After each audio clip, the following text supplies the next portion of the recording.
चिकना सावर गोरिया सूरतिया सुखाए लागे कैलू का ससुरा में उपाय सावर गोरिया लागे लो सब हंसे आगे।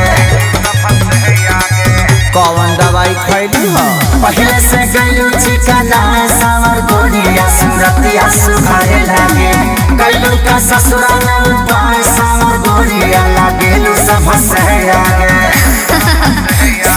बोलो कि मारे मुझसे बड़ा दुख भागला मारे मुझसे बड़ा दुख भागला मोरा राजा के तू ताला बड़ा बल खिड़की हवा झुरु झुरु लागेला मोरा राजा के तू ताला बड़ा बल खिड़की हवा झुरु झुरु लागेला।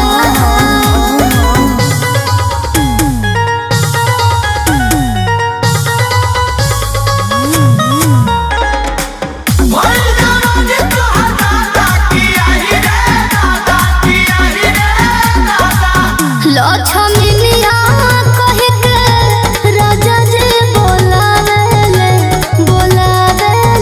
मलकिनिया कहि के हमके बोलावेले रहे भतार जी के भात के सवाद कोई संग चिखले बालू तब से बदलन में जा रे ऐसा। सुनो उनका छुअता मौसम जागला तो चाली